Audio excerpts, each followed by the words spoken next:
Hi there, I'm Sara Zarrella, a portrait and wedding photographer and your host for Wedding Secrets Unveiled. This is a podcast where we cut through the complexity of wedding planning, leaving you with everything you need to know direct from the industry experts. If you want to simplify your wedding planning, while having fun, of course, you came to the right place. Join me while I guide you through your planning, starting from your engagement to your big day where you say, I do. After photographing for the past 18 years, I am sharing with you tips and tricks to cut through the excess noise because I believe from the moment you said yes, your planning experience should be a magical time in your life. Here you'll find episodes that are fun, stress-free, and straight to the point, with a fresh, honest take about the reality of what you really need to know about planning your perfect day. Let's dive in. Welcome back to Wedding Secrets Unveiled podcast, friends. I am your host, Sara Zarrella, and we are here today with Dan. And what we're doing today is just doing rapid fire. This is lightning round of tips. So throughout all of last year, Sara and I had our running list, and we just thought of things. We saw them, we thought of them, and we wrote them down. Things that we just see, things that are like always we're always talking about or always fixing or realizing isn't a big deal, and kind of like everybody kind of goes through the same things and just like tips just to help out. And hopefully the rapid fireness doesn't stress you out, but it's just fun, just rapid fire tips. Well, welcome back to Wedding Secrets Unveiled podcast, friends. Hello, Dan. Hello. So this is our 3-part episode 2, dealing with wedding photography. And what are we doing today, Dan? We're just going to go down the list of like things that we thought of that we just think that are like little tips and things that you should know, really. They're just, there's a lot of little things, but it's just like kind of setting expectations, and it's the patterns that we see. I like that. And kind of just, it doesn't have to be photography related. It's just little palatable tips that we have seen over the years at weddings that we just want to share with you, and they're going to be so random, right? Mm-hmm, mm-hmm. This is like shot of a cannon. This is just boom, boom, boom, boom. I like random. That. Let's just do it. Like, we don't even have them jotted down. Let's just go off of memory and what we think. Not even ABC order. This is just. So first one is a lot of these things might be kind of dumb. You might know them already, but honestly, if you take away a couple of golden eggs from today's episode, then success, right? We just wanted to share with you knowledge. We're there all day. We've seen so many weddings. So this is just our, reel. Like, we're just going to, our reel, right? Mm-hmm. All right. So first one, space when walking down the aisle. So sometimes there's a church person that kind of coordinates at the church and stuff. It's just the rule of thumb is a lot of times the bridesmaids, not always, but they come in, right before the bride.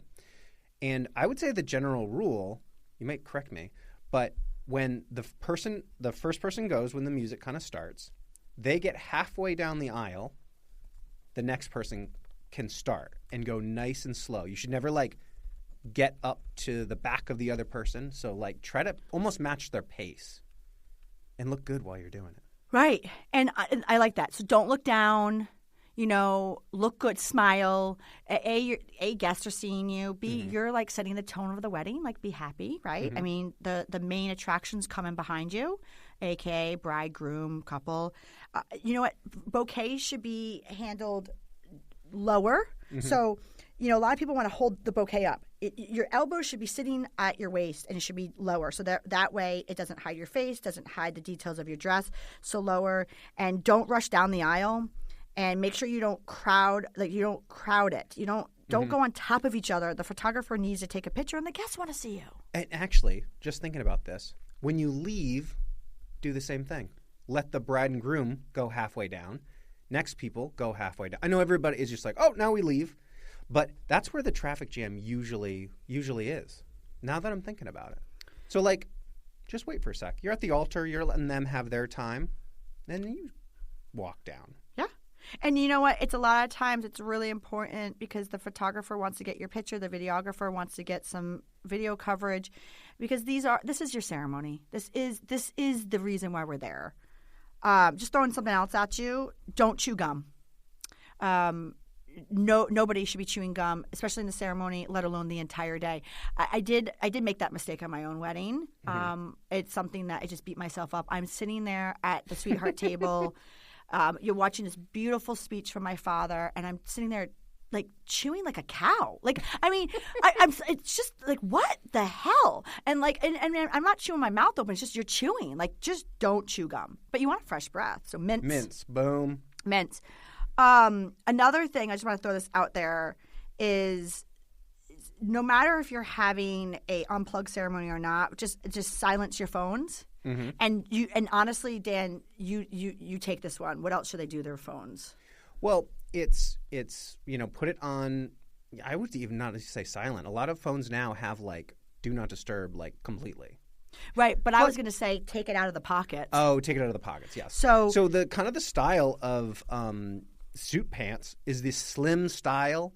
Anything in your pockets, it just looks like there's something in your pocket. So it's an easy fix. I think you're just used to having your phone in your pocket. So you're like, oh, phone goes in the pocket.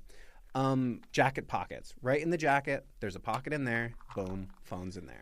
Yeah, so gentlemen, remove anything in your pockets because there is a bulge and it just shows up and it's just you'll thank us as far as your visual imagery will go. And then ladies, remove hair elastics on your wrist. Yep. Funnily enough, that's actually kind of hard to get rid of. Like you wouldn't think it would be, but it happened. Like it's right where your wrist turns. I don't know. It's not the easiest. There are easier things. But I know Sarah is thinking when you are doing your speech. Oh, yes. Just print it out. Make bullet points. Read off a piece of paper. It's timeless. Your phone, reading off your phone. I know it's there and it has your stuff on it.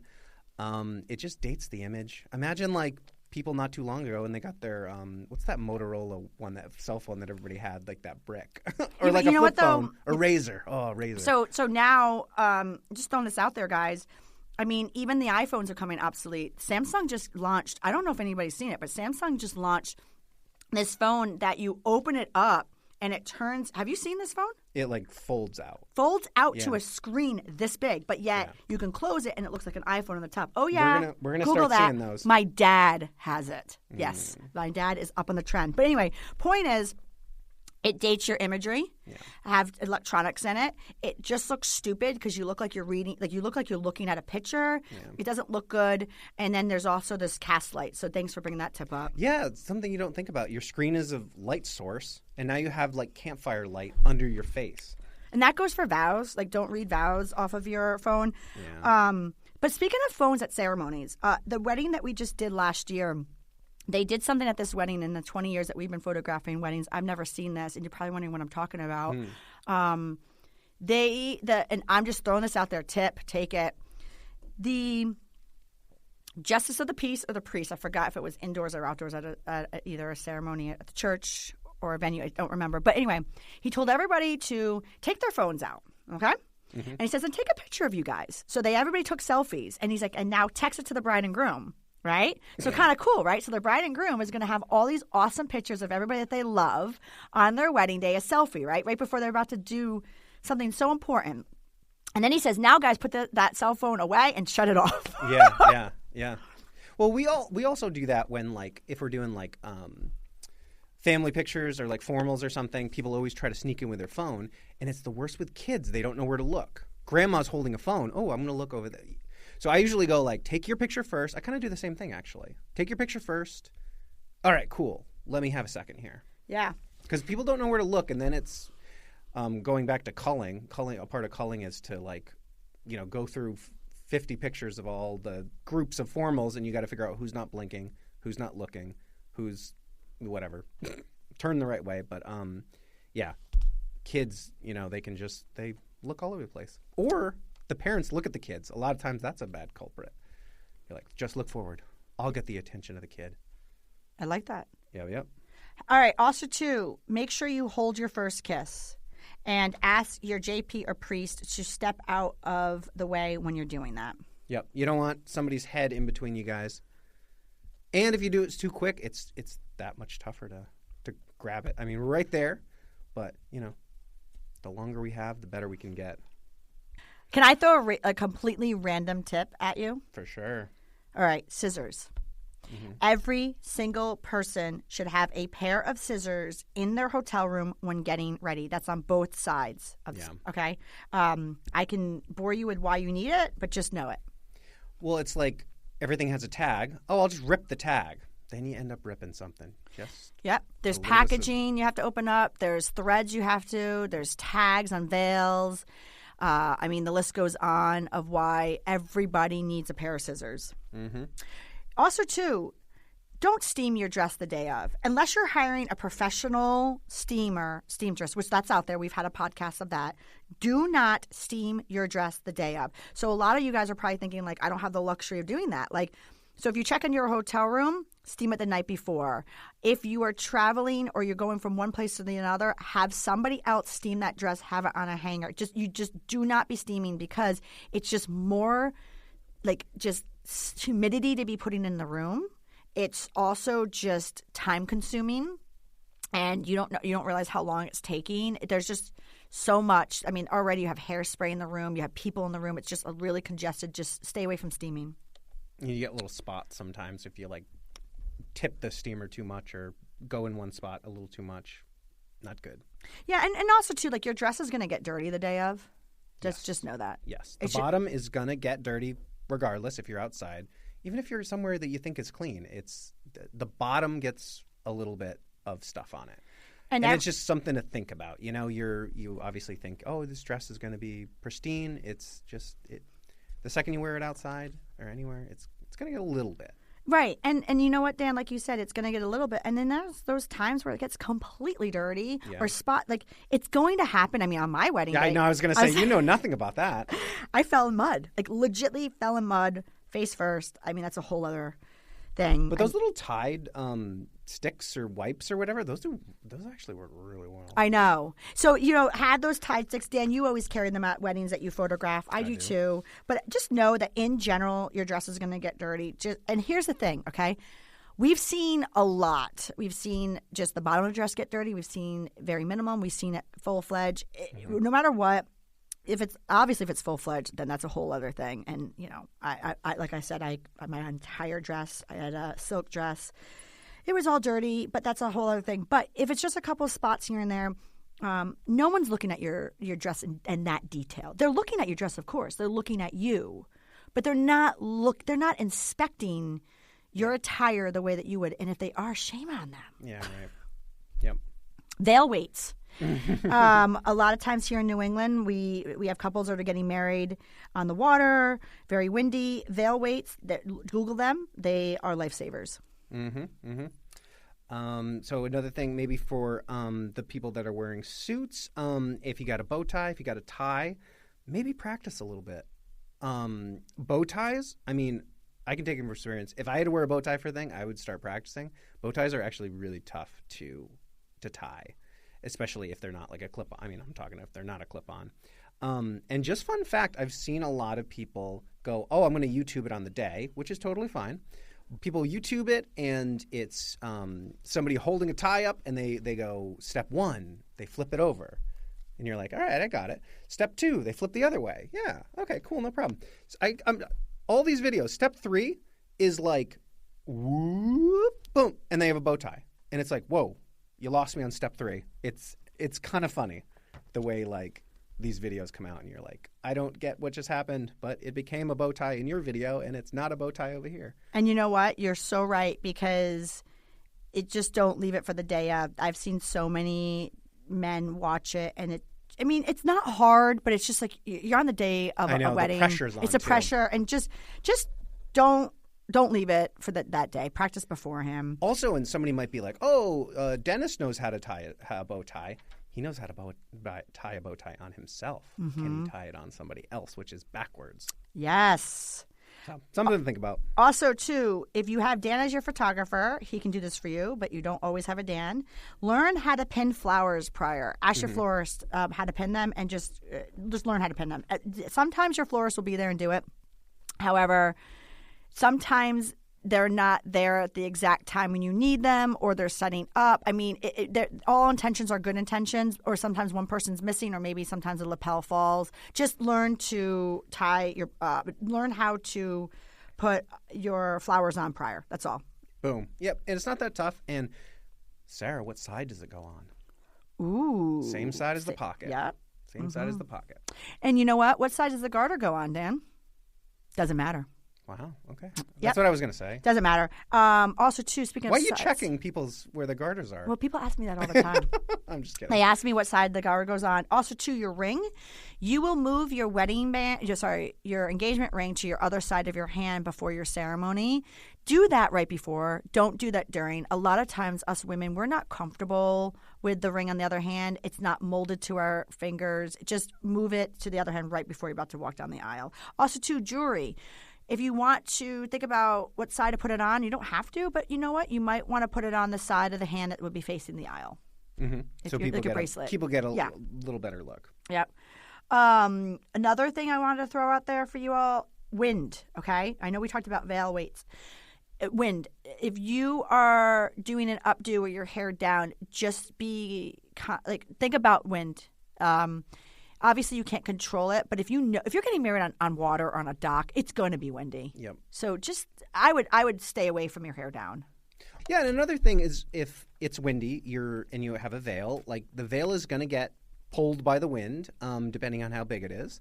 One of the tips that I would say is have your hair person really like bobby pin that in, and if you can't do it, like if you have to travel or something, have like a maid of honor, somebody be like, hey, hair person, how do I do this to like make it super, super stuck on there? And another thing we hear a lot is like when it starts getting windy, the veil feels like it's going to go. So we'll see brides put their heads on the top of their head. And if it's really secure, it won't. It feels like it does, but it doesn't. Right. And also, too, going off a veil, kind of like you said about the bow tie, please figure out how to put a veil in before. And I know that most of the times a hair or makeup artist will put the veil in, but you need to know how to put the veil in because sometimes it will come out, or sometimes you'll take it out or want to put it back in if you're traveling in a transportation. So there is a certain way. It doesn't just go down. The comb goes down. It goes. You have to flip it around, go up and down. And I know it's very hard to understand that if you're listening on air. So just Google it or ask your dress designer or wherever you're going to dress. Just you should know how to put a veil in, and it should be you and also somebody else in your bridal party. Yep, totally. Another thing that maybe people don't think about is just like Googling when sunset is, especially later in the year. Sun goes down really early, and if you're looking for sunset shots, or if you golden hour. Yeah, golden hour is that time right before sunset is the best time. But, I mean, people that get married in New Year's Eve, sunset's real early. Yeah. You know? So sometimes you gotta be okay with, okay, we got to go inside for pictures or, because it's nighttime. Yeah. So like you said, I mean, just understanding your day and sunset will just really understand the expectations. That also goes a lot, too, with think about your weather. So clothes, right? Hot, cold. Think about the time of year that you're getting married in. I mean, if you're getting married in a very warm, hot time of year, don't overdress your bridal party and yourself. I mean, a three-piece suit or darker colors or a long-sleeve dress, it just probably is not appropriate. You're just going to sweat. And vice versa. Like if you're getting married in a very colder time of year, making sure you have layers and garments to keep people – appropriate attire for the because there's plenty of things like with sashes for people who wear dresses and the option to take off your jacket. Right. So Dan, let's take a quick break, and when we come back, we're just going to keep firing tips off like this. You're going to get fired and fired on as soon as you come back. I appreciate you being here. And hey, if you like what you're hearing, I encourage you to check out our website at sarazarrella.com. And don't forget, you can actually subscribe to this podcast wherever you're listening so you never miss an episode. And I would so appreciate if you left a fabulous review on Apple Podcasts. Even better, share it with a friend. It's a great way to show your support. And now, let's get back to the episode. Welcome back to Wedding Secrets Unveiled podcast, friends. So before the break, Dan and I were just just giving you guys some random tips before we kind of keep going down not a list, but just down the mental checklist of just some random stuff. I wanted to let you all know that Dan and I have some free downloads on our website. They're on the freebie page. They're just some free PDFs. They're there for you. A lot of this stuff that we're talking about, it's on there. So, just head over to our website underneath freebie page and have fun. We have things about how to pose.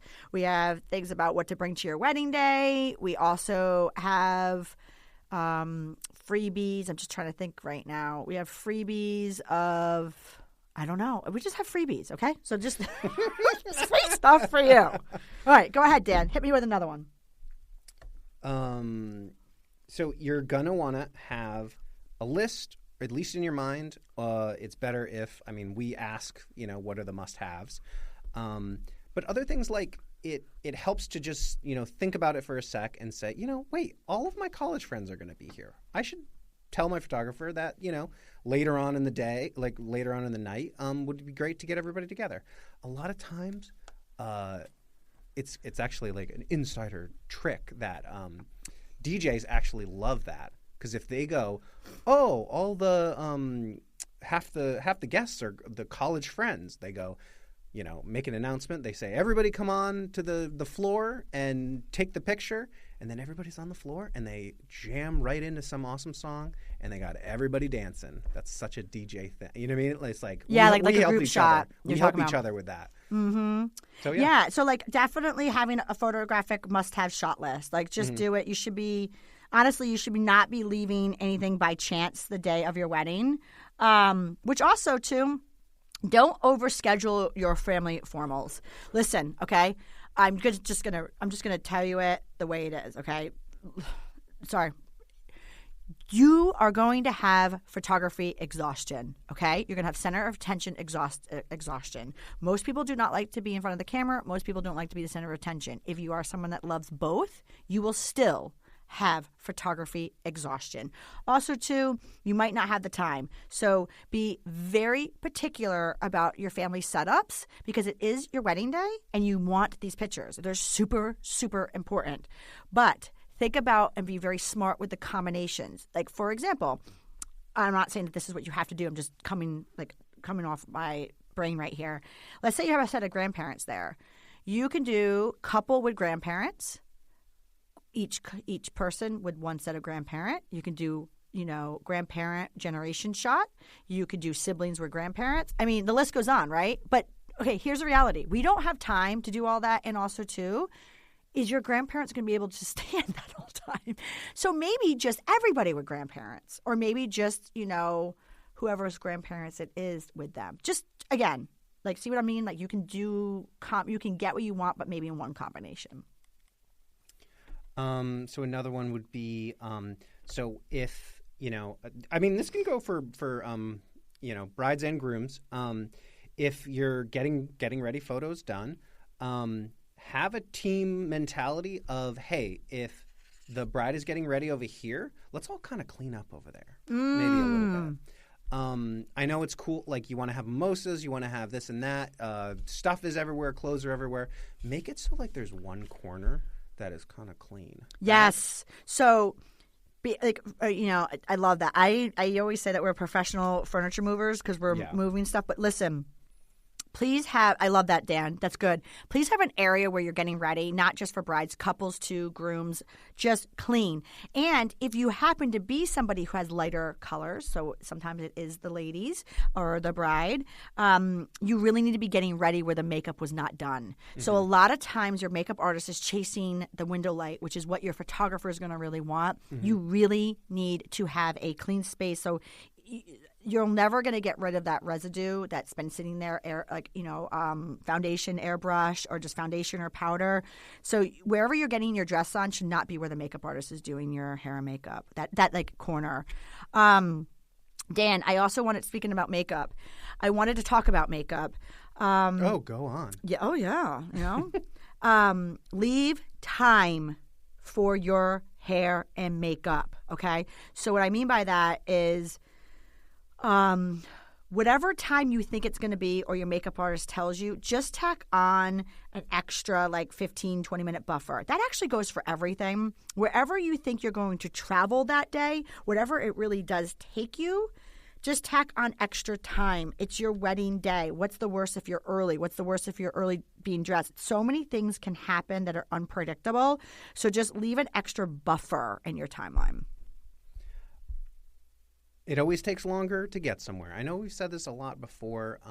It's 15 minutes down the road is a lot longer. I know we were, I don't know how many years ago this was.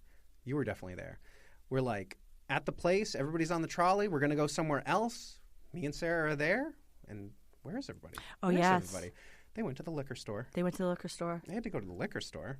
I mean, yeah. I mean, why would they not? But I guess, you stock the cooler beforehand. Oh, that was bad too, Yeah. because that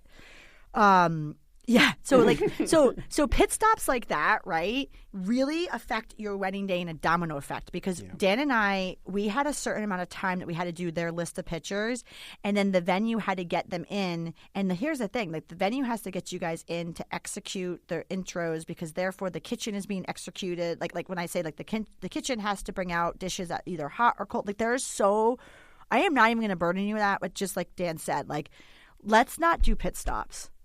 like random, unless it's timelined. If you want to go to the liquor store on your day of, or we've had people that like make stops for like where they've met or something like that. Right. But if we didn't know about it, it's kind of a waste. Well, not a waste for everybody, but we would have loved to photograph that. So keep everybody in the loop, maybe also. Yes. Also, too, time. Right. If you want to talk about time, if you're underneath a limited time. If you are not planning on having any type of receiving line after your ceremony, do not hang around, because guests will come up to you. Or like if you're not planning on going to cocktail hour, do not go into the area where that it's being served. Like you need to get away, because it's just all it takes is one person, because they're so excited to see you and they just want to give you hugs and congratulate you. But if you're on a time constraint and that is reserved for another time later on in the day to greet and you mingle with your guests, please get away from that area. One thing that a lot of people do is cut the cake, and there's a lot of ins and outs and what have yous about that going into cutting a cake. You always want to cut the bottom, and you want to cut basically like a pie-shaped piece out. So you're going to go in, down, the other side, down, and then it would be lovely if the piece came out like a perfect piece. It never does. So don't worry about your piece coming out and it's going to be like just the frosting and some crumbles. Maybe a good tip would be like, don't think you're just going to do a sliver. Cut a bigger piece, take it out, and you don't have to eat the whole thing. But it'll come out a little bit better. People like to go, oh, well, I just want a little sliver. And that's even harder to take out. And also, too, like you said, you don't usually want to cut the top, because usually people say that for their anniversary, and the bride feeds the groom first. Okay. And sometimes I've also seen where part of the cake is like not filler, but like it's like, oh, we didn't want that much cake, but we wanted another tier. So it's like kind of like a foamy kind of thing with like frosting over it. Get the heads up from your baker about what layer to cut. I've seen that before where people go, this is a plastic thing in here. Yes, some people have the fake cakes, and because obviously you have the sheet cake in the back and whatnot. So totally random too, Dan. If you are have a photo booth at your reception, make sure you go into it. So many couples do not get a chance to go into something, and that goes for anything. Like if there's something that you're getting at your reception or your wedding, and like whether it be Dell's or Sunday or I don't know, like and you know you want to enjoy that, you sometimes get so wrapped up in the moment. So you just want somebody to be aware that that's something that you want to partake in. So maybe like your point of contact, your maid of honor, your best man can just remind you to do that. You'll be surprised. You will get wrapped up in your day, and you might miss a certain hors d'oeuvre, or you might forget to get the signature cocktail, or you might forget to go in your photo booth. So if there's something that you're planning on your day and you want to make sure you see it, just tell a point of contact. Point of contact. The other thing is, you should never be the point of contact for the day of the wedding, and you should never leave anything for the day of the wedding for decisions. There will be stuff you're going to have to decide on the day. I mean, if you get married and you don't have to decide anything the day of, perfect. But don't plan on deciding anything.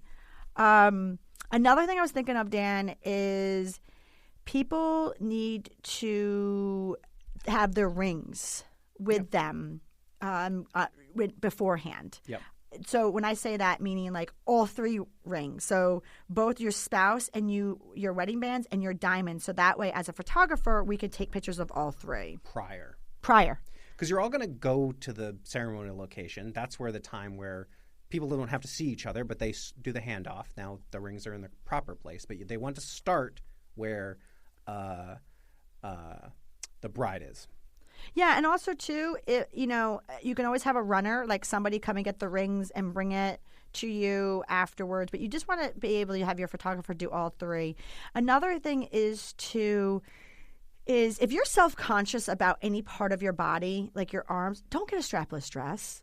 I mean, I'm sorry. I mean, it is what it is. I mean, certain dresses emphasize or de-emphasize certain things, and obviously, I hope you go to a place that has somebody who doesn't push a dress on you. But yeah, there's definitely things that you should feel comfortable in your dress. Yeah. And also, too, always have a rain backup plan no matter what. So for pictures, for cocktail hour, for ceremony, just have a rain backup plan pre-planned. Again, going back to originally what I was telling you, you should never be the point of the point of conduct. I can't even pronounce that. But like, if it's time to execute something, you should have a plan.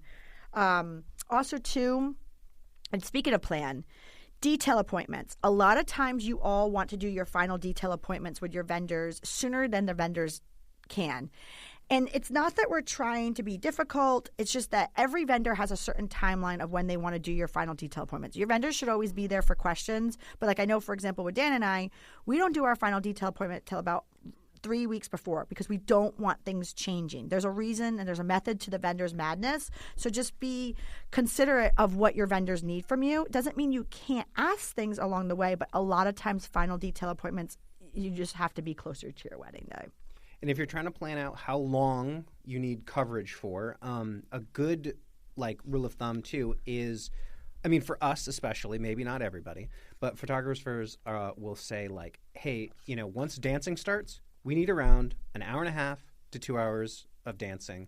After that, it's the same people dancing. It's the same people drinking. There's the same people at the bar. And kind of the same thing happens after a while.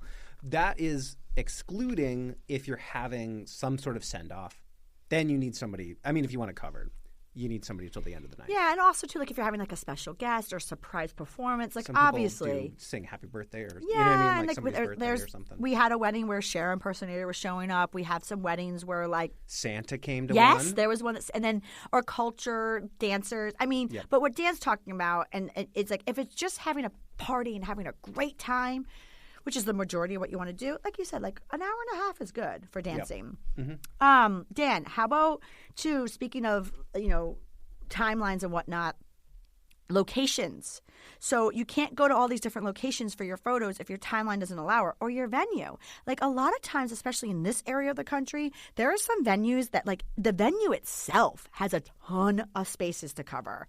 Just throwing some names out there for people who are local, Blythewall, Glen Manor. Yeah. These are Aldridge Mansion. Mm-hmm. These are venues that to cover the grounds itself is a lot. So talk with your photographer about what the key areas are, because you might not have time to do it all. Yep. And also too, just locations. Some people might want to leave to go to another location. For sure, yeah, and making sure that location is good. Sunny days, wide open places maybe aren't the best. Sometimes if there's a little tree coverage, that's really good. Certain people like to go to, Breton Point. Very windy to go there. So your hair might not make it out of there alive if you got down hair. Yeah, and actually some places you might think is a public park. Some of them you need a little permit. Yes. And it's really not hard to get them. Some are more expensive than others, but there are certain parts that are public that you can go to. There's also a park in Newport that's very nice right next to the water. It's got a basketball hoop. People could be picnicking there. I don't know. Somebody could be sunbathing there, playing basketball. Just be ready for that kind of thing. Also, we actually incorporated it one time. We There was did. basketball, and then they were like, "We both play basketball. Let's play basketball." and that was some fun stuff that you photographed. I like that was that. really cool. Yeah. The other thing is too, totally random, but that's what the name of the game is over here. Whoever's putting you in their dress, they need to be dressed first. So a lot of times your hair and makeup artist will say, we want the bride to be last, to be fresh. Sometimes that's not ideal. We need the bride sometimes before into opening up her card or her gifts, and we want her face to be beautiful. And also too, there is sometimes we can't put on your dress if we don't have whoever's putting you in your dress dressed, right? Yeah, picture it. So you're getting in your dress, and your mom, your maid of honor, they're in sweatpants. You want them to be in their dress, Yeah. And you know what? Ultimately, let it go. Like when the planning is done, it's your wedding day. And, you can sit here and you can read the books. You can listen to all our podcasts, which I hope you do. But ultimately, it's your wedding day. So let it go. And on the day, have a magical time. Try do all the prep work, but once you're there, turn that off, which is probably hard to do, especially if you're like a planner type or something like that. Actually, you did that very well. Thank you. I'm happy that you said that, because as you were talking, I was actually giving myself a pat in the back, because everybody says that to me. My own husband says that to me. They were surprised. I just being how my personality is, and that I'm in the industry. But here's the thing, right? Mm-hmm. Like, if you guys can take anything from this show, that's why you weren't thinking about chewing gum, because you were so out of my element in the moment. Like, but here is the thing, though, right? If there's anything you could take away from today's show, and I hate to say that, like, I don't know how else to say this without saying it, you just need to let it go, because at the end of the day, it's your wedding day. It doesn't matter what happens. That's just, those are your stories. Like we talked about earlier, like I fell in mud. Like, I'm sorry, guys. Like, I legitimately fell in mud. Like, my dress is ruined. My daughter will never be able to wear it again. I mean, it's preserved in a box, and I can pull it out and there's a stain. Like, it's like there's pictures of like mud on me. But you know what? I didn't care, because that was my story, right? Mm-hmm. And ultimately, I'm still married. I'm having a good old time. And everything's good luck, right? If you fall in mud, that's good luck. Yeah. If it rains, that's good luck. That's good luck. A bird poops on your dress, good that's luck. Good luck. You're late to your ceremony, that's good luck. No, I mean, I can't tell you enough. And if you are the type of person that you think that you're not going to be able to do this, you need to set time in your timeline to pull away from your wedding day and then regroup. We've seen that happen a lot, where people have asked us, and sometimes we're actually with them. They've said, we're going to set like 10 minutes for us just to go off and have a drink with each other. And all they're doing is just regrouping. And we tag behind them and, keep our Zoom lens on and stay far away. And sometimes they just go off on their own. Actually, in the Jewish... I was going to say. Go ahead. Well, I don't know what it's called. In the Jewish culture, there is a word, and forgive me for not remembering it, but for those listeners, you can write in or you can Google it. They actually go off, and back in the day, they used to consummate their marriage, right? Now they're not actually doing that, but they still take that tradition and do it because it's their time to be alone after the ceremony. That's such a good tradition. Mm-hmm. Mm-hmm, mm-hmm. Yeah. Got to remember what the word is. But yeah, you have a lot of people that you've been talking to and planning with. You have a lot of people that want success for you. And I always think that, like, having the right attitude on the day is really important. It's like kind of knowing when to delegate. If you want a glass of water, you don't need to go in and, like ask people. There's a million people there that all want to make you happy. Oh, I really want to put my flowers in water. Give them to somebody and say, put these in water. They'll do it for you. Ooh. Before we go, because we're not going to do a wrap-up question today, because it's so random that we did this for you guys. But you know what? Flowers in water. Okay, so take your flowers out of the water and dab it with a towel or paper towel before you hold it, because it will drip. And granted, it's just water, and the spots in your dress will dry. But no, you don't want spots, because like usually it's throughout the day you're taking pictures and video. Right. So flowers get dropped off. They're in water. Take them out of water. When you're going to use them, have a towel, just dab them. Because obviously, like Sarah said, the first thing you do is put them against your chest or your belly, I guess, and water goes on there. Yeah. So listen, I hope you enjoyed this week's episode of Wedding Secrets Unveiled. Dan and I just wanted to fire off a lot of different random tips for you all. Thank you so much for listening. And what we'll do is we'll have Dan and I's information on our episode show notes, which you can find on our podcast page, which is at sarazarrella.com/podcast. Thank you for listening to Wedding Secrets Unveiled. I appreciate you being here. And hey, if you enjoyed this episode, I want to tell you something. I encourage you to check out our website at sarazarrella.com. We love photographing while having fun, of course. Check out our podcast page on our website for our show notes along with upcoming episodes with your local wedding experts. Listen in as we help you plan your epic event. And don't forget that you can actually subscribe to this podcast wherever you are listening so you never miss an episode. I would so appreciate if you left a review for us on Apple Podcasts. Even better, share it with a friend. It's a great way to show your support and let us know what you think. If you know any wedding experts that would like to be a guest, we have a link directly on our website where they can let us know. Thank you for listening.